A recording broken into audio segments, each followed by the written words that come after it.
এই জুতার পিঠা খেতে খেতে সেই নমরুদ আল্লাহর জমিন থেকে বিদায় নিয়েছে। পৃথিবীতে কেউ তো স্থায়ী হয় না, পৃথিবীতে কেউ তো স্থায়ী হবে না, হোক না সে ফেরাউন কিবা নমরুদ, কেউ ভবে চিরদিন রবে না, কেউ ভবে চিরদিন থাকবে না, পৃথিবীতে কেউ তো স্থায়ী হবে না। ঠিক কিনা বলেন? রাব্বুল আলামিন বলেন, وَإِذِ ابْتَلَى إِبْرَاهِيمَ رَبُّهُ بِكَلِمَاتٍ فَأَتَمَّهُنَّ قَالَ إِنِّي جَاعِلُكَ لِلنَّاسِ إِمَامًا। আল্লাহ রাব্বুল আলামিন বলেন, আমি আমার ইব্রাহিমকে বিভিন্নভাবে পরীক্ষা করেছি, আমি আমার ইব্রাহিমকে বিভিন্নভাবে পরীক্ষা করার পরে ইব্রাহিমের পরবর্তী যতগুলো নবী আসবে, ইব্রাহিম পরবর্তী যতগুলো রাসূল আসবে, তাদের উম্মত আসবে, তাদের সকলের মডেল হিসাবে আমি ইব্রাহিমকে বানিয়ে দিলাম। সুবহানাল্লাহ।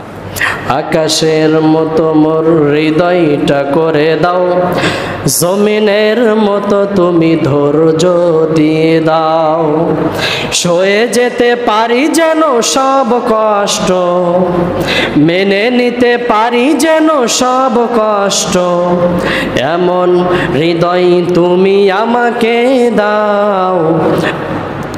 আজকে আমরা কথা শুনবো আমাদের মুসলিম জাতির পিতা ইব্রাহিম আলাইহিস সালাতু ওয়াস সালামের জীবনী সম্পর্কে, এবং ওনার জীবনী থেকে আমাদের জন্য কি শিক্ষা রয়েছে, এই শিক্ষাগুলো নিয়েই আমরা বাসায় যাব। পারবো তো ইনশাআল্লাহ? সবাই মনোযোগ দিয়ে শুনবেন, পারবেন না? উনি এমন জলিল কদর নবী ছিলেন, কোরআনুল কারিমের 114টা সূরার মধ্য থেকে 25টা সূরায় এবং 204 জায়গায় ওনার বিষয়ে কথা বলা হয়েছে। এটা কি কম? 25টা সূরার মধ্যে ওনার বিষয়ে কথা বলা হয়েছে এবং 204টা আয়াতে ওনার জীবনী, ওনার ছেলে সন্তান, ওনার স্ত্রী এবং ওনার হিজরত, ইনশাআল্লাহ ওনার জীবনী সম্পর্কে শুনবো এবং ওনার জীবনী থেকে আমাদের জন্য কি শিক্ষা রয়েছে সবগুলোই আমরা মনোযোগ দিয়ে শুনবো। পারবো তো ইনশাআল্লাহ? ইব্রাহিম আলাইহিস সালাতু ওয়াস সালাম হযরতে নূহ আলাইহিস সালাতু ওয়াস সালামের 11তম অধ্যস্তন পুরুষ, মানে খুব বেশি দূরে না। আদম আলাইহিস সালাতু ওয়াস সালামের পরপরই নূহ আলাইহিস সালাতু ওয়াস সালাম, এবং ওনার 11তম পুরুষ হলেন ইব্রাহিম আলাইহিস সালাতু ওয়াস সালাম। এবং ওনাকে আল্লাহ রাব্বুল আলামিন একটা উপাধি দিয়েছিলেন, যেই উপাধিটা কি ছিল? খলিলুল্লাহ। আপনারা অনেকে জানেন আল্লাহ রাব্বুল আলামিন বিশিষ্ট কিছু নবীর উপাধি দিয়েছিলেন, যেমন মুসা নবীকে উপাধি দিয়েছিলেন কালিমুল্লাহ, মানে আল্লাহর সাথে উনি কথা বলতে পারতেন ডিরেক্টলি, কোনো ভায়া ছাড়াই। আবার আমাদের বিশ্বনবী সাল্লাল্লাহু আলাইহি ওয়াসাল্লাম ওনাকে একটা উপাধি দিয়েছিলেন হাবিবুল্লাহ। ঠিক তদ্রূপভাবে ইব্রাহিম আলাইহিস সালাতু ওয়াস সালাম কেউ একটা উপাধি দিয়েছিলেন, সেই উপাধিটার নাম খলিলুল্লাহ। শুধু তাই নয়, উনি ছিলেন আবুল আম্বিয়া। আবুল মানে কি? বাবা। আম্বিয়া মানে নবী রাসূল। উনি ছিলেন নবী রাসূলগণের পিতা। এটা কেমন করে? আপনারা জানেন যে আদম আলাইহিস সালাতু ওয়াস সালামের পরে 10 থেকে 12 জন নবী বাঁধে, 10 থেকে 12 জন নবী বাঁধে। যতগুলো নবী এসেছেন প্রায় 1 লক্ষ বেশি হবে। এই সবগুলো নবী ইব্রাহিম আলাইহিস সালাতু ওয়াস সালামের সন্তানদের মধ্যে থেকে। সুবহানাল্লাহ বললেন না? ওনার স্ত্রী ছিলেন মোট কয়েকজন, তবে আমরা প্রসিদ্ধভাবে যেগুলো জানি সেগুলোর মধ্যে থেকে হলো দুইজন। একজন হযরতে সারা আলাইহিস সালাতু ওয়াস সালাম, যিনার গর্ভে এসেছিলেন ইসহাক, ইসহাকের মাধ্যমে এসেছিলেন ইয়াকুব। এর মাধ্যমে যে জনগোষ্ঠীগুলো এসেছিলেন সেগুলোকে বলা হয় বনি ইসরাইল। নাম শুনি নাই? 13 জাতি। মানে ওনার থেকে নিয়ে, সারা আলাইহিস সালাতু ওয়াস সালামের জন্ম থেকে নিয়ে ওনার গর্ভে যে বাচ্চাগুলো এসেছেন, এই বাচ্চাগুলোর যে জাতি, এই জাতির নাম ছিল বনি ইসরাইল। পক্ষান্তরে ওনার আরও একটা স্ত্রী ছিলেন সাইয়েদানা হাজেরা আলাইহাস সালাতু ওয়াস সালাম। এই স্ত্রী থেকে মাত্র একজন সন্তান এসেছিলেন, সেই সন্তানের নাম হলো ইসমাঈল আলাইহিস সালাতু ওয়াস সালাম। যেই ইসমাঈল আলাইহিস সালাতু ওয়াস সালামের বংশে অন্য কোনো নবী আর আসে নাই, শুধুমাত্র একটা নবী এসেছিলেন। সেই নবীর নাম কি বলেন? মুহাম্মদ সাল্লাল্লাহু আলাইহিস সালাতু ওয়াস সালাম। প্রিয় ভাইরা আমার, এগুলোর মাধ্যমে কি বুঝলেন? ইব্রাহিম আলাইহিস সালাতু ওয়াস সালামের মান মর্যাদা মনে হয় খুব কম? না, অনেক বেশি। উনি যে জায়গায় জন্মগ্রহণ করেছিলেন ওই জায়গাটার নাম ছিল বাবেল নগরী। কি নগরী বলেন তো দেখি? বাবেল নগরী। উনি হিজরত করেছিলেন কেনান অর্থাৎ ফিলিস্তিনের দিকে, এবং ওই ফিলিস্তিনের দিকে উনি ওনার সারা নামক যে স্ত্রীটা ছিলেন অর্থাৎ ইসহাকের মা, ওনাকে ওখানে রেখেছিলেন এবং ওনার মাধ্যমে ফিলিস্তিন এবং কেনান সহ তার চতুর্পার্শ্বে আল্লাহ রাব্বুল আলামিন ইসলামের বুনিয়াদ স্থাপন করেছেন। এর বিপরীতে হাজেরা আলাইহিস সালাতু ওয়াস সালাম, উনাকে আল্লাহ রাব্বুল আলামিনের আদেশে ইব্রাহিম আলাইহিস সালাতু ওয়াস সালাম মক্কা নগরীতে প্রেরণ করেছিলেন। আপনারা শুনেছেন যে ইব্রাহিম আলাইহিস সালাতু ওয়াস সালামের পরীক্ষাগুলোর মধ্য থেকে এটাও একটা পরীক্ষা, যেই মক্কা নগরীতে কোনো মানুষ ছিল না, কোনো গাছ ছিল না, কোনো জনবসতি ছিল না। আল্লাহ রাব্বুল আলামিন আদেশ করলেন, তোমার স্ত্রী হাজেরাকে ওই স্থানে রেখে এসো। সেই স্ত্রীর মাধ্যমে আল্লাহ রাব্বুল আলামিন মক্কা নগরী এবং তার চতুর্পার্শ্ব ইসলামের ভিত্তি দ্বারা স্থাপন করে দিয়েছিলেন। সুবহানাল্লাহ বলেন। এই স্ত্রীর মাধ্যমেই জন্মগ্রহণ করেছিলেন আমাদের প্রিয় নবী মুহাম্মদ সাল্লাল্লাহু আলাইহি ওয়াসাল্লাম। শুধু তাই নয়, বিশ্ব নবীর চেহারা একটা নবীর সাথে মিলে যায়। সেই নবীর নাম কি? ইব্রাহিম আলাইহিস সালাতু ওয়াস সালাম। আল্লাহর হাবিব যখন মিয়ারাজ থেকে প্রত্যাবর্তন করলেন, উনি বিভিন্ন ধরনের ঘটনা শোনাচ্ছেন যে জিবরাইল দেখতে এই সাহাবের মতো। সব কিছু শোনানোর পরে উনি বলছেন, আমার চেহারাটা হুবহু আমার পিতা ইব্রাহিম আলাইহিস সালাতু ওয়াস সালামের মতো। সুবহানাল্লাহ বলেন। তাহলে কত বড় মর্যাদার অধিকারী দেখেছেন? ইব্রাহিম আলাইহিস সালাতু ওয়াস সালামের চেহারাটা আমাদের নবী মুহাম্মদ সাল্লাল্লাহু আলাইহি ওয়াসাল্লামের মতো। প্রিয় উপস্থিতি, বাবেল নগরীতে একটা জাতি বাস করত, কালেডীয় জাতি। আমরা কিছুক্ষণ আগেই শুনলাম ইব্রাহিম আলাইহিস সালাতু ওয়াস সালাম যেই নগরীতে জন্মগ্রহণ করেছিলেন ওই নগরীটার নাম কি? বাবেল নগরী। ওই নগরীতে একটা জাতি বাস করত, কালেডীয় জাতি, যাদের একচ্ছত্র একটা বাদশা ছিল, রাজা ছিল। তাদের প্রধান যিনি নেতা ছিলেন তার নাম ছিল নমরুদ। নাম শুনেন নাই? নমরুদ শুনছেন নাম? এই নমরুদের পাওয়ার ছিল তৎকালীন সময়ে সব চাইতে বেশি। এই নমরুদ ছিলেন উদ্ধত, জালেম, মানুষদের প্রতি নির্যাতনকারী, অন্যায় অবিচারকারী। প্রত্যেকটা বিষয়ে সে মানুষদের সাথে জুলুম করত। শুধু তাই নয়, আল্লাহ রাব্বুল আলামিন এই নমরুদকে এত বেশি পাওয়ার দিয়েছিলেন, এত বেশি ক্ষমতা দিয়েছিলেন যে এই নমরুদ 400 বছর রাজত্ব করেছিল। সুবহানাল্লাহ বলেন। কিন্তু ওই নমরুদের রাজত্ব কি স্থায়ী আছে নাকি? এখনো পর্যন্ত আছে? ওই নমরুদের নাম কেউ নেয়? একটা ডাটা কালেকশন করে দেখবেন, যারা ইহুদি, খ্রিস্টান, নাসারা, সাঁওতাল, যত ধর্মের মানুষ আছে, কেউ কোনোদিন ফেরাউন নামে বাচ্চাদের নাম রাখবে না। কেউ কোনোদিন হামান, আবু জেহেল নামে কোনো বাচ্চার নাম রাখবে না, কেউ নমরুদ নামে কোনো বাচ্চার নাম রাখবে না, সে যত বড়ই নিকৃষ্ট হোক। মুসলিম তো বাদ দিলাম, তাহলে একটাবার চিন্তা করে দেখেন, এত ক্ষমতাশীল মানুষ 400 বছর রাজত্ব করেছেন, আল্লাহ রাব্বুল আলামিন তাকে জুতার পিটা খাইতে খাইতে দুনিয়া থেকে বিদায় দিয়েছেন। নাউজুবিল্লাহ বললেন না? সেটা কেমন করে? ওনার রাজত্বকালে যখন জুলুমের সীমা একদম ছেড়ে গেল, ঠিক তখন আল্লাহ রাব্বুল আলামিন একটা মাছিকে আদেশ করলেন। মাছি মনে হয় এই বড় একটা প্রাণী, হাতির চাইতে বড় নাকি? সবচাইতে ছোট প্রাণী না? সবচাইতে ছোট একটা জন্তু মাছি। এই মাছিকে আল্লাহ পাক আদেশ করলেন, সেই মাছি তার নাকের ভিতর দিয়ে একদম মাথার কাছে চলে গিয়েছে, মাথার মগজের ভিতরে। নমরুদ যখন স্বস্তি খুঁজে পায় না, সে তার প্রজাদেরকে বলে, তোমরা আমার মাথায় একটু হালকা আঘাত করো দেখি। হালকা আঘাত করতেছে, দেখে যে একটু কষ্টটা কমে, আরো একটু জোরে আঘাত করে, আরো একটু কষ্ট কমে। এক পর্যায়ে নমরুদ বলল যে তোমরা তোমাদের জুতা দিয়ে আমার মাথায় আঘাত করো। বর্তমান জামানার মতো মনে হয় বাটার জুতা ছিল, নরম নরম। সেই জামানায় খড়ম চেনেন না? কি ছিল নিচে? কাঠ। এই জুতার পিঠা খেতে খেতে সেই নমরুদ আল্লাহর জমিন থেকে বিদায় নিয়েছে।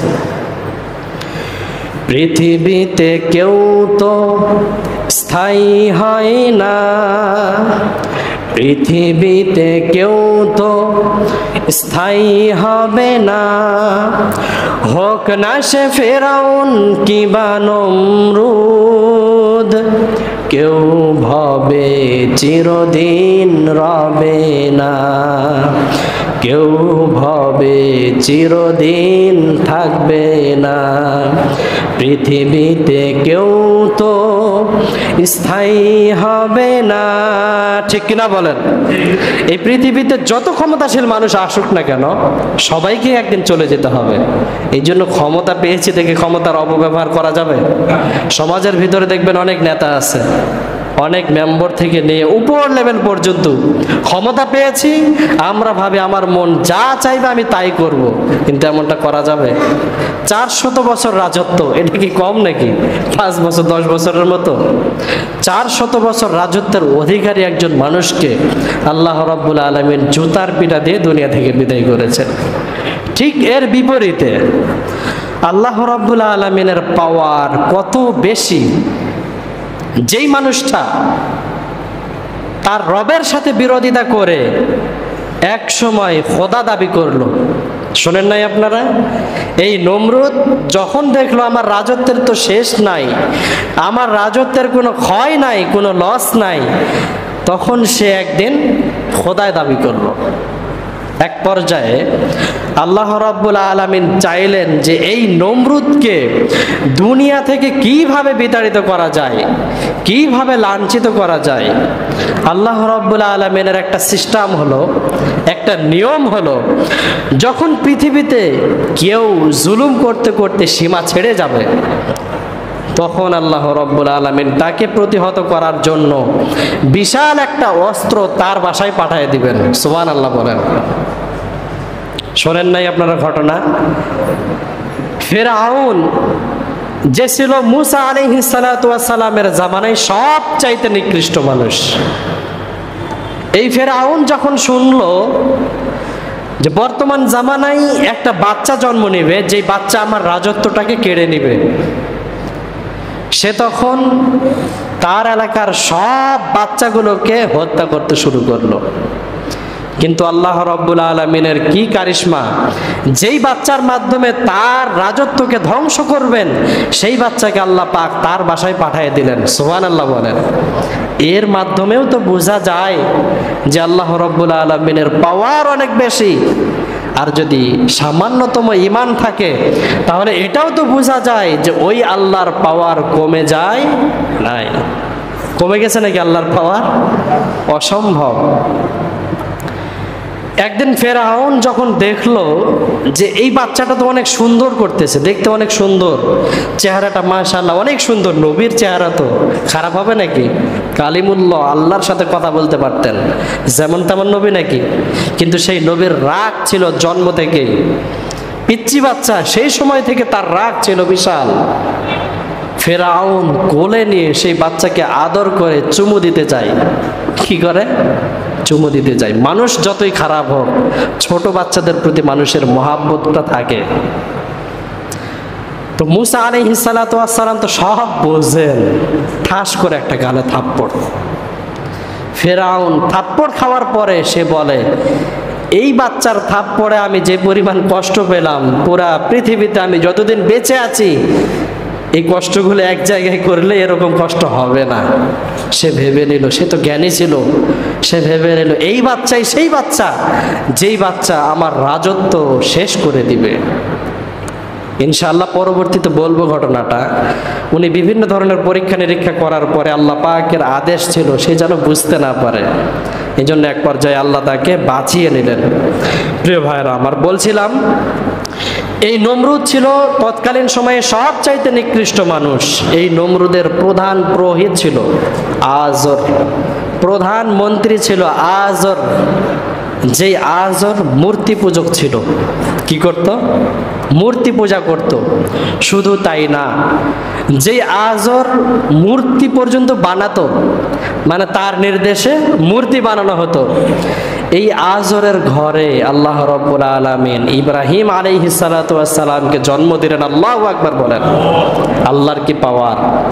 ধ্বংস করবেন কাকে? নমরুদকে। নমরুদের টাকা খেয়ে চলে কে? আজর, তার কারণ প্রধান পুরোহিত। আবার তার বাড়িতেই জন্ম দিলেন কাকে?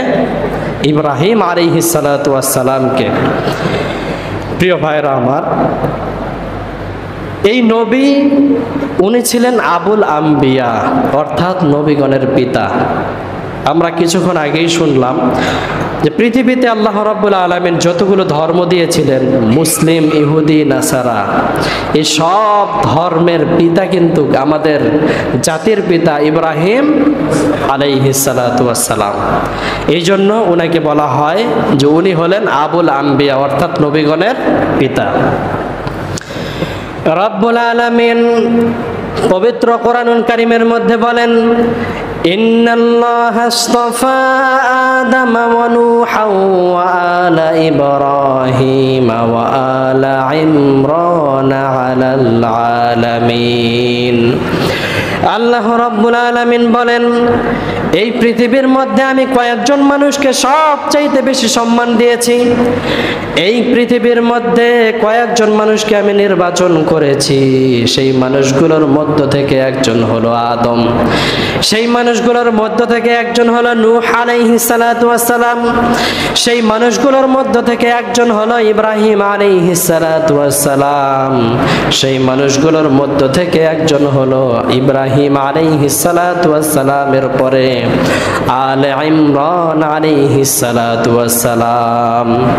আল্লাহ রাব্বুল আলামিন বুঝাচ্ছেন, এই পৃথিবী থেকে যাদেরকে আমি নির্বাচন করেছি, অর্থাৎ প্রধান সেক্টরে রেখেছি, যখন আদম আলাইহিস সালাতু ওয়াস সালাম প্রধান, এবং উনার পরে যতগুলো নবী এসেছিল, এক পর্যায়ে পুরা পৃথিবী প্রত্যেকটা মানুষ মুশরিক হয়ে গিয়েছিল, শুধুমাত্র নবী বাদে। এক পর্যায়ে যখন দেখলেন যে কোনো মানুষ আর আল্লাহ নাম স্বীকার করে না, তখন নূহ আলাইহিস সালাতু ওয়াস সালামের জামানায় সবাইকে ধ্বংস করে দিলেন। এই জন্য নূহ আলাইহিস সালাতু ওয়াস সালামের নামটাও আদমের পরে দিয়ে দিলেন। এরপরে যাকে সবচাইতে বেশি মর্যাদা দিয়েছিলেন এবং নির্বাচন করেছিলেন, ওনার নামটা হলো ইব্রাহিম খলিলুল্লাহ। প্রিয় ভাইরা আমার, উনি ছিলেন পুরা বিশ্ববাসীর বাবা। কি ছিলেন বলেন? পিতা। তাই বলে কি আমাদের নবীর মান কমে গেছে নাকি? আমাদের নবী ছিলেন পুরা বিশ্ববাসী, সেটা নবী হোক আর তাদের উম্মত হোক, তাদের সবার ছিলেন নেতা। বাবা আর নেতা, এই দুটো কথার মাঝে অনেকটা কিন্তু মিল আছে। আল্লাহ রাব্বুল আলামিন উনার রাসূল বিভিন্ন জায়গায় বলেছেন যে ইব্রাহিম এবং আমি, ইব্রাহিম এবং আমি, আমাদের দুইজনের মাঝে অনেক মিল আছে। যেমন ফেস কাটিংয়ের মধ্যে মিল আছে। এবং আল্লাহর হাবিব সাল্লাল্লাহু আলাইহি ওয়াসাল্লাম বলেন, আমি ওহির মাধ্যমে পেয়েছি দরুদে ইব্রাহিম। যে ইব্রাহিম নামক দরুদটা, এই দরুদের ভেতরে আল্লাহ রাব্বুল আলামিন দুইজনের নাম, বাবা এবং সন্তানের নাম, দুটো নাম এক জায়গায় দিয়ে দিলেন এবং বুঝালেন যে মুহাম্মাদের পর থেকে নিয়ে কিয়ামত পর্যন্ত যতগুলো উম্মত আসবে, এরা যখন নামাজ আদায় করবে, শেষ বৈঠকে দরুদ ইব্রাহিম যখন পড়বে, তখন বাবার নাম যখন বলবে, তখন ছেলের নামও বলবে। বাবাকে বলেন ইব্রাহিম আলাইহিস সালাতু ওয়াস সালাম, আর ছেলেকে বলেন মুহাম্মদ সাল্লাল্লাহু আলাইহি ওয়াসাল্লাম। আমার সাথে সবাই বলেন দেখি, আল্লাহুম্মা সাল্লি আলা মুহাম্মাদিন ওয়া আলা আলি মুহাম্মাদ। এই যে মুহাম্মদ, ওয়া আলা আলি ইব্রাহিম, আগে কি বললেন? ওয়া আলা আলি মুহাম্মদ, এরপরে বলছেন ওয়া আলা আলি ইব্রাহিম। আপনি যদি মুমিন হন, আপনি যদি ইমানদার হন, আপনি যদি নামাজি হন, এই বাপ বেটার নাম আপনাকে প্রতিদিন নেওয়া লাগে কি লাগে না? বলেন তো দেখি। প্রিয় ভাইরা আমার, এই ছিল ইব্রাহিম আলাইহিস সালাতু ওয়াস সালামের শ্রেষ্ঠত্ব অন্যান্য নবীদের তুলনায়। আপনারা শুনেছেন, আমি বলেছি, যে ব্যক্তির যত বেশি পরীক্ষা, সে ব্যক্তি আল্লাহ রাব্বুল আলামিনের কাছে তত বেশি কি বলেন? দামি আর প্রিয়, শ্রেষ্ঠ। এটা দুনিয়ার ক্ষেত্রেও আপনার পরীক্ষা যত বেশি হবে, আপনার কষ্ট যত বেশি হবে, দেখবেন আপনি দুনিয়াতে তত বেশি সফল হতে পারবেন। আপনারা শুনেছেন যে প্রায় প্রত্যেকটা নবীর জীবনে একটা কষ্ট এসেছে। শুধুমাত্র আদম, ইয়াহইয়া এবং ঈসা, এই তিনজন নবী বাদে প্রত্যেকটা নবীর জামানায়, প্রত্যেকটা নবীর জীবনে যে কষ্টটা এসেছে, সেই কষ্টটা হলো হিজরতের কষ্ট। এটা সবচাইতে একটা বড় কষ্ট। বড় কষ্ট না? আপনি যেখানে বড় হয়েছেন, যেখানে আপনার বাবা মার কবর রয়েছে, যেখানে আপনার পাড়া প্রতিবেশী রয়েছে, আপনার বন্ধু বান্ধব রয়েছে, আল্লাহ রাব্বুল আলামিন যখন আদেশ করবেন যে এই জায়গা থেকে একবারেই সব কিছু নিয়ে সরে চলে যেতে হবে, এইটা কিন্তু একজন মানুষের জন্য সবচাইতে কষ্টকর। কষ্টকর না? যে আপনি আপনার নিজ জন্মভূমি, এই জায়গাটা ছেড়ে আপনি ভিন্ন একটা জায়গায় চলে যাবেন। এই যে কষ্টটা, এটা সবার জীবনেই এসেছে। আল্লাহ রাব্বুল আলামিন যতগুলো নবী প্রেরণ করেছেন, শুধু বাকি কয়জন নবী বললাম? তিনজন। একজনকে আদম, আরেকজন ইয়াহইয়া, আরেকজন ঈসা। মনে রাখতে পারবেন তো ইনশাআল্লাহ? প্রিয় ভাইরা আমার, ইব্রাহিম আলাইহিস সালাতু ওয়াস সালামের জীবনে এই কষ্টটা ছাড়াও, অর্থাৎ হিজরতের যে একটা কষ্ট, এই কষ্টটা ছাড়াও আরো বহু সংখ্যক কষ্ট রয়েছে, যেই কষ্টগুলো স্বীকার করার কারণে এবং এই কষ্টগুলো যে আল্লাহ পাকের বিধান, এটা উনি মেনে নেওয়ার কারণে আল্লাহ রাব্বুল আলামিন উনাকে জাতির পিতা ইব্রাহিম আলাইহিস সালাতু ওয়াস সালাম বানিয়ে দিয়েছেন। সুবহানাল্লাহ বলেন। রাব্বুল আলামিন বলেন, وَإِذِ ابْتَلَى إِبْرَاهِيمَ رَبُّهُ بِكَلِمَاتٍ فَأَتَمَّهُنَّ قَالَ إِنِّي جَاعِلُكَ لِلنَّاسِ إِمَامًا। আল্লাহ রাব্বুল আলামিন বলেন, আমি আমার ইব্রাহিমকে বিভিন্নভাবে পরীক্ষা করেছি। আমি আমার ইব্রাহিমকে বিভিন্নভাবে পরীক্ষা করার পরে ইব্রাহিমকে আমি সোনায় পরিণত করেছি। এজন্য আমি আমার ইব্রাহিমকে, ইব্রাহিমের পরবর্তী যতগুলো নবী আসবে, ইব্রাহিম পরবর্তী যতগুলো রাসূল আসবে, তাদের উম্মত আসবে, তাদের সকলের মডেল হিসাবে আমি ইব্রাহিমকে বানিয়ে দিলাম। সুবহানাল্লাহ। সবার মডেল কে বলেন তো দেখি? সবার জাতির পিতা কে? ইব্রাহিম আলাইহিস সালাতু ওয়াস সালাম। এটা কি এমনি নাকি? উনি কি ঘুমায় ঘুমায় জাতির পিতা হয়েছেন? বলেন। ইসলামের জাতির পিতা যে ইব্রাহিম, সেটা বললেন কে? রাব্বুল আলামিন বললেন কোরআনুল কারীমের ভেতরে। এটা কি এমনি হয়েছে? ওনাকে যখন আল্লাহ পাক পরীক্ষা করতে বললেন, পরীক্ষা দিলেন যে তুমি তোমার সন্তানকে জবাহ করো, তুমি তোমার স্ত্রীকে অমুক জায়গায় রেখে এসো, এই সবগুলো পরীক্ষা যখন ওনার কাছে আসলো, উনি যদি শুয়ে শুয়ে ঘুমাতেন তাহলে কি জাতির পিতা হতে পারতেন? অসম্ভব, কখনো হতে পারতেন না। প্রিয় ভাইরা আমার, এখান থেকে আমাদের শিক্ষা হলো, জীবনে আপনি যদি সফল হতে চান, সবাই মনোযোগ দিয়ে শোনেন, আপনি জীবনে যদি সফল হতে চান, সেটা দুনিয়াবি লাইনে হোক কিংবা উখরাবি লাইনে হোক, দুই লাইনেই আপনি যদি সফল হতে চান, আপনাকে অবশ্যই পরিশ্রম করতে হবে, অবশ্যই আপনাকে কষ্ট স্বীকার করতে হবে। আপনি যত বেশি কষ্ট স্বীকার করবেন, আপনাকে তত বেশি সফল বানিয়ে দিবেন কে? এই যে পৃথিবীতে জমিন রয়েছে না, জমিন, মাটি, এই মাটির মতো ধৈর্য ধারণ করে আল্লাহ পাকের প্রতি বিশ্বাস স্থাপন করতে হবে। এই যে আসমান দেখছি, এই আসমানের মতো আমাদের হৃদয়টাকে বড় করতে হবে। আপনার হৃদয়ে কোনো হিংসা থাকবে না, আপনার হৃদয়ে অন্যের সম্পদ কিংবা অন্যকে কষ্ট দেওয়ার মতো কোনো চিন্তাধারা আপনার হৃদয়ে থাকবে না। মনটাকে আপনি যত বেশি বড় করবেন, মানুষের হৃদয়ে আপনার ভালোবাসা তত বেশি বেড়ে যাবে। জমিনের মতো আপনি যত বেশি ধৈর্য ধারণ করবেন, দেখবেন আল্লাহ রাব্বুল আলামিন ওনার কাছাকাছি আপনাকে তত বেশি নিয়ে নেবেন। এই কথাটাকে ভুল বললাম? বলেন, জমিন কিভাবে কষ্ট সহ্য করে? এই যে দেখেন, জমিনে আপনি 10 তলা বিল্ডিং বানাচ্ছেন না?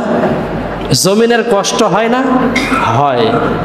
রাসূল বলেছেন, প্রত্যেকটা জিনিস যেগুলো নড়ে এগুলোরও জীবন আছে, যেগুলো নড়ে না এগুলোরও জীবন আছে। কিন্তু আমরা সবগুলোর জীবন দেখার মতন যোগ্যতা অর্জন করতে পারি নাই। জমিন কত ধৈর্য ধারণ করে, আর জমিনের জীবন আছে না নাই? একজন মুশরিক কিংবা মুনাফিক যখন মারা যাবে, তখন সে কবরে গেলেই বুঝবে যে এক হাড় যখন আরেক হাড়ের ভিতরে এই মাটিটা চাপা দিয়ে যখন ঢুকায় দিবে, তখন সে বুঝবে জমিনেরও একটা কি আছে, বলেন, জীবন আছে। প্রিয় ভাইরা আমার, বলছিলাম এই জমিন কোনোদিন সরকারের কাছে গিয়ে আবেদন করে নাই যে আমি আমার উপরে 10 তলা ফ্ল্যাট বানাতে দিব না। করেছে নাকি বলেন? করে নাই। এই জন্য বলা হয়েছে জমিনের মতো ধৈর্য ধারণ করতে হবে।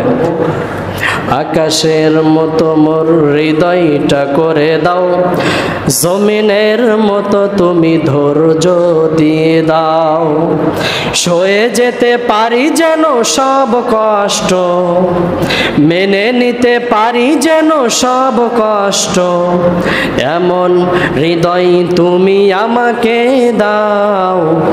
ঠিক কিনা? আপনার হৃদয়টা যদি জমিনের মতো হয়ে যায়, আপনার মনটা যদি আকাশের মতো বিশাল হয়ে যায়, দেখবেন মানুষের তো ভালোবাসা পাবেন এবং এক পর্যায়ে আল্লাহরও ভালোবাসা পাবেন। প্রিয় ভাইয়েরা আমার, বলছিলাম ইব্রাহিম আলাইহিস সালাতু ওয়াস সালাম জমিনের মতো ধৈর্য ধারণ করেছেন। ওনার প্রতি যতগুলো বিপদ এসেছে, সব বিপদগুলোকে উনি চক্ষু বরণ করে মেনে নিয়েছে এবং আল্লাহ রাব্বুল আলামিন শেষ পর্যায়ে গিয়ে সফলতার সর্বোচ্চ পর্যায়ে ওনাকে উন্নীত করে দিয়েছেন কে? রব্বুল আলামিন। সব শেষে বলেন, ক্বালা ইন্নী জাইলুকা লিন-নাসি ইমামা, আমি আমার নবী ইব্রাহিমকে পুরা বিশ্ববাসীর জন্য কি বানিয়ে দিলাম? মডেল বানিয়ে দিলাম, পুরা বিশ্ববাসীর জন্য ইমাম বানিয়ে দিলাম। প্রিয় ভাইরা আমার, ওনার প্রতি কি বিপদ এসেছে এবং ওনার প্রতি আল্লাহ রাব্বুল আলামিনের পক্ষ থেকে কি পরীক্ষা এসেছে, একটা পরীক্ষা নিয়ে আমরা আলোচনা করব, যেটা খুব ইম্পর্টেন্ট এবং খুব আশ্চর্যজনক একটা ঘটনা। হয়তো আপনারা অনেকে শুনেছেন, তারপরেও মনোযোগ দিয়ে শুনবেন, পারবেন তো ইনশাআল্লাহ? আমরা প্রথমেই শুনলাম যে ইব্রাহিম আলাইহিস সালাতু ওয়াস সালাম সহ প্রত্যেকটা নবীকে প্রায় হিজরত করতে হয়েছে এবং উনি যখন বাবেল নগরীতে জন্মগ্রহণ করলেন, এক পর্যায়ে সেই নগরী থেকে উনি কেনআন অর্থাৎ ফিলিস্তিনে যখন বসবাস করা শুরু করলেন, সেই কেনআন এবং ফিলিস্তিনে দুর্ভিক্ষ দেখা দিল। কি দেখা দিল? খাদ্যের সংকট দেখা দিল। প্রিয় উপস্থিতি, এই যে খাদ্যের সংকট যখন দেখা দিল, তখন আল্লাহ রাব্বুল আলামিনের পক্ষ থেকে আদেশ আসলো যে ইব্রাহিম, তুমি মিশরে হিজরত করো, তুমি মিশরে চলে যাও। প্রিয় উপস্থিতি, এখান থেকে একটা শিক্ষা হলো, আল্লাহ রাব্বুল আলামিন চাইলেই পারতেন যে ইব্রাহিম আলাইহিস সালাতু ওয়াস সালামের জন্য জান্নাত থেকে কিছু খাবার পাঠিয়ে দিতে, পারতেন না? তার কারণ ওই রবের কি পাওয়ার নাই? বলেন তো দেখি, পাওয়ার নাই, ক্ষমতা নাই? আল্লাহ পাক পারতেন যে আমি আমার খলিল, আমি আমার বন্ধুর জন্য কিছু খাবার পাঠিয়ে দেই, তাকে হিজরত করার প্রয়োজন নাই। কিন্তু আল্লাহ রাব্বুল আলামিনের একটা নিয়ম হলো, উনি ওনার নিয়মের বাইরে কিছু করেন না। অনেকে প্রশ্ন করেন যে আল্লাহ যদি দুনিয়াতে থেকেই থাকে, এই যে ভালো মানুষ দুনিয়াতে কত রয়েছে, এই যে ভালো মানুষগুলোর প্রতি মানুষ যে জুলুম করছে, নির্যাতন করছে, এইটা কেন করে? ভালো মানুষদেরকে আল্লাহ পাক এমন একটা পাওয়ার দিতে পারে না যে ভালো মানুষগুলো মুহূর্তের মধ্যে তারা উড়ে চলে যাবে, মুহূর্তের মধ্যে তারা গায়েব হয়ে যাবে, খারাপ মানুষগুলো তাদের প্রতি জুলুম আর নির্যাতন করতে পারবে না? তাদের আরও একটা প্রশ্ন থাকে যে ভালো মানুষ যারা আল্লাহর বিধান মানে, এরা যদি এতই ভালোই হয়, তাহলে দুনিয়াতে এদেরকে এত বেশি কষ্ট করা লাগে কেন? এমন প্রশ্ন আসে না নাই? বলেন তো দেখি। যারা দেখবেন মুশরিক, যারা আল্লাহ বিশ্বাসী না, তারা এমন প্রশ্ন করে যে মুসলিমরা, এরা যদি আল্লাহর বিধান এতই বেশি মেনে থাকে, তাহলে এদের প্রতি আবার এত বেশি জুলুম আসে কেন? এরা আয় রোজগারের জন্য এত বেশি কষ্ট করে কেন? প্রিয় ভাইরা আমার, আল্লাহ রাব্বুল আলামিন পবিত্র কোরআনুল কারীমের মধ্যে বলেন, ফাইযা কুদিয়াতিস সালাতু ফান্তাশিরু ফিল আরদি ওয়াবতাগু মিন ফাদলিল্লাহ। পুরা বিশ্বের প্রত্যেকটা মুমিন জানায় দিলেন, মুমিনরা বলেন রব্বুল আলামিন আমাদেরকে রিজিক দিবেন, রব্বুল আলামিন আমাদেরকে খাওয়াবেন, পড়াবেন। তার কারণ রব্বুল আলামিন পবিত্র কোরআনুল কারীমের মধ্যে বলেছেন, ওমা মিন দাব্বাতিন ফিল আরদি ইল্লা আলাল্লাহি রিজকুহা। জমিনের ভিতরে যতগুলো জীবজন্তু রয়েছে, যতগুলো পশু পাখি রয়েছে, সবগুলোকে রব্বুল আলামিন খাবার দিবেন। তবে রব্বুল আলামিন নিজেই বলেন, যখন তোমরা আমার বিধানটা পালন করে শেষ করবে, তখন সেই খাবারটা তোমরা অর্জন করার জন্য জমিনে ছড়িয়ে ছিটিয়ে যাবে। এটা আল্লাহর বিধান। তারা যে প্রশ্ন করে, রব্বুল আলামিনের বিধান যদি আপনারা এত বেশি মানেন, তাহলে খাবারটা জান্নাত থেকে আসে না কেন? কিন্তু আল্লাহ পাক কি বললেন? আমার বিধান মানবে, মানার পরে তোমরা জমিনে ছড়িয়ে ছিটিয়ে যাবে এবং আমার রহমত তোমরা অন্বেষণ করা শুরু করবে। প্রিয় ভাইরা আমার, এছাড়াও অনেকের প্রশ্ন থাকে, যারা ভালো পথে চলে, যারা ভালো বিধান মানে, তাদেরকে অবজ্ঞা করে বলে যে আপনারা যদি আল্লাহর এত বিধান মেনে থাকেন, আল্লাহ পাকের আদেশ এত বেশি মেনে থাকেন, তাহলে আপনারা এই জমিনে সবচাইতে কোটিপতি না কেন? আপনারা এই জমিনের ভিতরে সবচাইতে ক্ষমতাশীল না কেন? প্রিয় ভাইরা আমার, আল্লাহর রাসূল একদিন বললেন সাহাবাই কেরামদেরকে, সাহাবাই কেরাম এই প্রশ্ন করলেন, ইয়া রাসূলুল্লাহ, এই জমিনের ভিতরে বর্তমানে সবচাইতে শ্রেষ্ঠ মানুষ যদি থেকে থাকে, তাহলে সেগুলো তো হলেন আমরা। তার কারণ আল্লাহ পাক আমাদেরকে বলেছেন, রাদিয়াল্লাহু আনহুম ওয়া রাদু আন। আমরাও আল্লাহ পাকের প্রতি খুশি, আল্লাহ পাকও আমাদের প্রতি খুশি। তাহলে আমাদের প্রতি এত জুলুম কেন? মক্কার মুশরিকরা প্রতিদিন তারা কোরমা পোলাও খায়, মক্কার মুশরিকরা প্রতিদিন তারা ছাগলের ভুনা খায়, কিন্তু আমরা খেতে পারি না কেন? আল্লাহর রাসূল সাল্লাল্লাহু আলাইহি ওয়াসাল্লাম, আল্লাহর হাবিব সাল্লাল্লাহু আলাইহি ওয়াসাল্লাম সেই সময় উত্তর দিয়েছিলেন, ও আমার প্রিয় সাহাবীরা, এই জমিনের মূল্য যদি আল্লাহ পাক রব্বুল আলামিনের কাছে একটা মাছির ডানা সম পরিমাণ থাকতো, রব্বুল আলামিন তার সাথে বিরোধিতা করেন এমন মানুষদেরকে এক গ্লাস পানি পর্যন্ত পান করাতেন না। সুবহানাল্লাহ। তারা যে বলে ভালো মানুষদের প্রতি এত জুলুম কেন, এত নির্যাতন কেন? তাদের প্রশ্নের উত্তর আল্লাহর রাসূল দিয়ে দিলেন যে এই জমিনের দাম যদি আল্লাহর কাছে থাকতো, আল্লাহ পাক খারাপ মানুষদেরকে এক গ্লাস পানিও পান করাতেন না। প্রিয় ভাইরা, আমরা বলছিলাম ইব্রাহিম আলাইহিস সালাতু ওয়াস সালাম হিজরত করে উনি গেলেন কোথায়? মিশরে। তার কারণ আল্লাহ পাকের সিস্টেম হলো উনি কোনো ওয়ের মাধ্যমে, কোনো পন্থার মাধ্যমে উনি রিজিক দেন। আল্লাহ পাক চাইলেই পারতেন সেখানে খাবার পাঠিয়ে দিতে, কিন্তু উনি বললেন যে এখানে যেহেতু দুর্ভিক্ষ, তুমি এখান থেকে সরে মিশরে চলে যাও। উনি সব কিছু নিয়ে, ওনার স্ত্রী সারা আলাইহাস সালাতু ওয়াস সালামকে নিয়ে যখন মিশরে যাবেন, মিশরে যাওয়ার পথে একজন খারাপ চরিত্রের অধিকারী, দুশ্চরিত্রের অধিকারী একজন বাদশার সম্মুখীন হন। এবং সেই বাদশাহ রাস্তায় কিছু লম্পট তার বাহিনীদেরকে নিয়োজিত করে রেখেছিল যে এই পথ দিয়ে যদি কোনো ভালো সুন্দরী রমণী পার হয়, সুন্দরী মহিলা যদি পার হয়, তাহলে তাদেরকে ধরে ধরে আমার কাছে নিয়ে আসবে, আমি তাদেরকে কি করব? নষ্ট করব। এটা সেই বাদশার একটা অভ্যাস ছিল। এবং সেই বাদশার একটা নিয়ম ছিল, যেই মহিলার সাথে থাকা পুরুষটা যদি হয় স্বামী, মানে মহিলার যদি স্বামী হয়, তাহলে সেই পুরুষটাকে হত্যা করা হবে। কি করা হবে? এটা তার নিয়ম। আর যদি ছেলে কিংবা বাবা কিংবা ভাই হয়ে থাকে, তাহলে তাদেরকে হত্যা করা হবে না। তো এক পর্যায়ে ইব্রাহিম আলাইহিস সালাতু ওয়াস সালাম যখন এই বিষয়টা জানলেন, তখন উনি একটা কৌশল অবলম্বন করলেন। কি কৌশল? ওনাকে যখন বলা হলো যে আপনার ওয়াইফ দেখতে অনেক সুন্দরী, তার কারণ তাফসীরের কিতাবগুলোতে পাওয়া যায় যে পৃথিবীর মধ্যে সুন্দরী রমণীগুলোর মধ্য থেকে একজন ছিলেন আমাদের মাতা হাওয়া আলাইহাস সালাতু ওয়াস সালাম, এবং ওনার পরেই সবচাইতে সুন্দরী ছিলেন সারা আলাইহাস সালাতু ওয়াস সালাম। ওনার বয়স ছিল সেই সময় 70+, কিন্তু সুন্দরী, দেখতে অনেক ভালো, যে কারণে তার লম্পট যে সমস্ত দায়িত্বশীলগুলো ছিল রাস্তায়, তারা মনে করলো একে নিয়ে যেতে পারলে আমরা অনেক পুরস্কার পাবো। এবং ইব্রাহিম আলাইহিস সালাতু ওয়াস সালাম যখন বুঝলেন যে যদি আমি বলি যে এই মহিলার স্বামী আমি, তাহলে তো আমাকে হত্যা করবে না, এজন্য উনি বললেন যে এ আমার বোন। একটা জিনিস খেয়াল করে দেখবেন, পুরা পৃথিবীর প্রত্যেকটা মানুষ কিন্তু একজন আরেকজনের ভাই বোন। সেটা কোন দিক থেকে? তার কারণ আমরা সবাই একজনের সন্তান। ওনার নাম কি? আদম আলাইহিস সালাতু ওয়াস সালাম। ওনার স্ত্রীর নাম হাওয়া আলাইহাস সালাতু ওয়াস সালাম।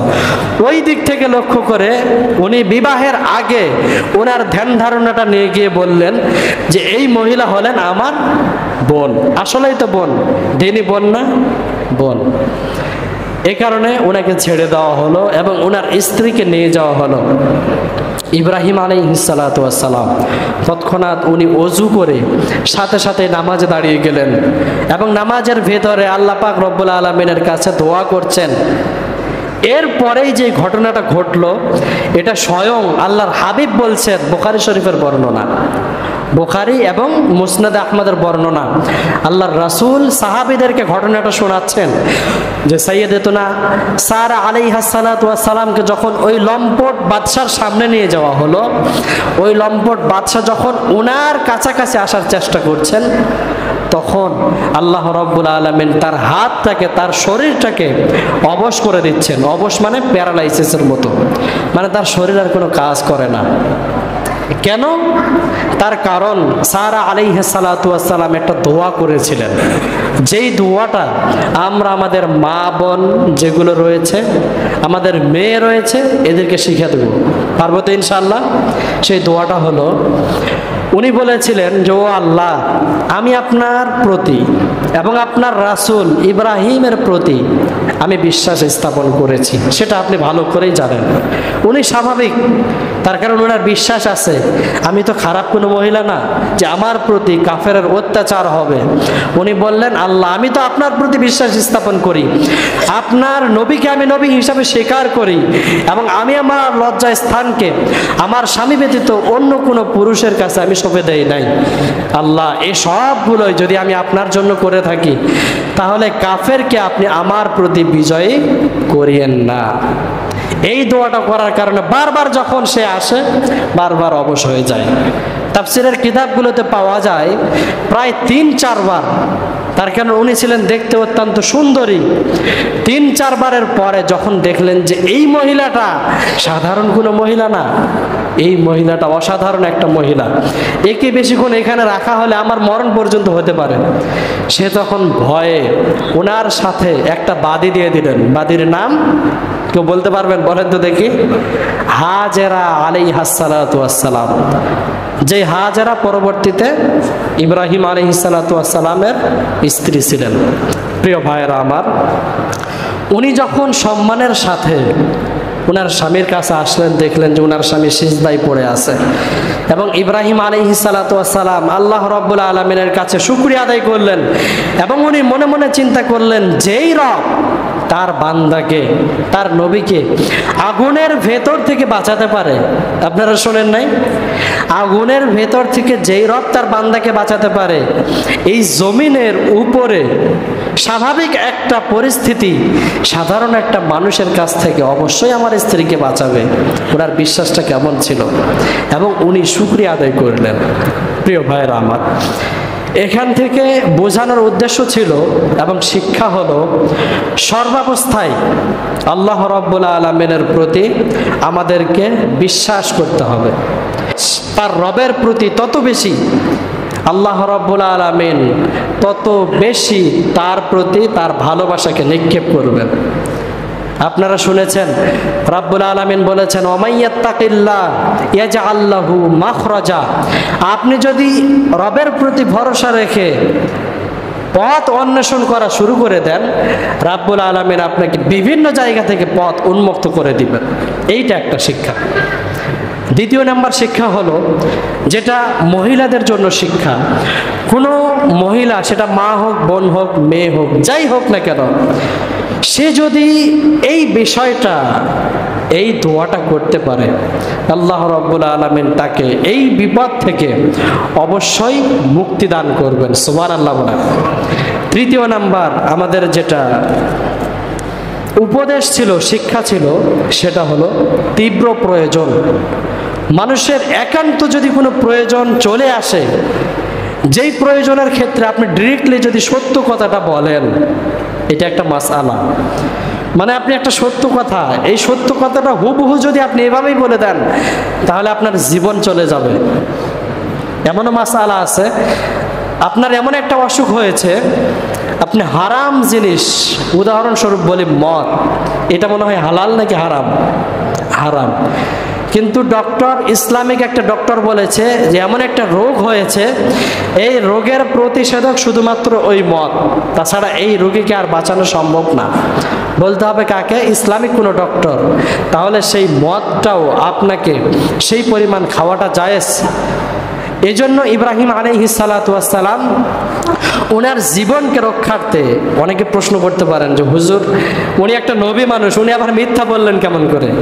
এই জন্য কথাটা বলছি যে জীবন রক্ষার্থে একজন মানুষ তীব্র প্রয়োজনে সে কৌশল অবলম্বন করতে পারবে, যেমন আমাদের জাতির পিতা ইব্রাহিম আলাইহিস সালাতু ওয়াস সালাম করেছিলেন। আমাদের চতুর্থ নাম্বার পরীক্ষা বা আমাদের শিক্ষা ছিল যে আল্লাহ মূলত বান্দাদেরকে পরীক্ষা করতে চান যে কোনো বিষয়ে। এই যে আপনি সন্তান পেয়েছেন, এখানেও পরীক্ষা, সম্পদ পেয়েছেন, এখানেও পরীক্ষা, এই যে মসজিদে আপনি আসতে পেরেছেন, এখানেও পরীক্ষা। এইটা কেমন করে? অনেকে ভাবতে পারেন যে আমি মসজিদে আজকে সর্বপ্রথম এসেছি, এরকম চিন্তা আপনার ভেতরে আসতে পারে। আল্লাহ পাক আপনাকে পরীক্ষা করছেন যে আমার বান্দার হৃদয়টার মধ্যে কি রয়েছে। সেই পরীক্ষা আল্লাহ রাব্বুল আলামিন ইব্রাহিম আলাইহিস সালাতু ওয়াস সালামকে করছিলেন। এই জন্য একজন মুমিনের জীবনে পরীক্ষা আসবে, পরীক্ষার ক্ষেত্রে কি করতে হবে বলেন? ধৈর্য ধারণ করতে হবে। যদি ধৈর্য ধারণ করতে পারেন, রাব্বুল আলামিন কোরআনুল কারীমের মধ্যে বলেন ইন্নাল্লাহা মা'আস সাবিরিন, আল্লাহ সাথে থাকবেন। এই কথা বলার পরে ওই মানুষটা কি জাহান্নামে যেতে পারে নাকি? আল্লাহ কি জাহান্নামে যাবেন? নাউজুবিল্লাহ। উদাহরণস্বরূপ বলছি, আল্লাহ বলছেন আমি ওই বান্দার সাথে থাকবো যেই বান্দা ধৈর্য ধারণ করবে যে কোনো বিষয়ে। আল্লাহ বললেন সাথে থাকবো, তাহলে সেই বান্দাকে জাহান্নামে দিতে গেলে আল্লাহকেও তো যেতে হবে। কথা কি ভুল বললাম? অসম্ভব। সেহেতু সেই বান্দারও জাহান্নামে যাওয়াটা অসম্ভব। সব শেষে আমাদের এখানে শিক্ষা হলো দোয়া। যেমন ওনার স্ত্রী দোয়া করেছিলেন, আল্লাহ আমি সব কিছু তো আপনার জন্যই করে রেখেছি, কোনো মানুষের কাছে তো আমি খারাপ না বা আমি দুশ্চরিত্রা মহিলা না।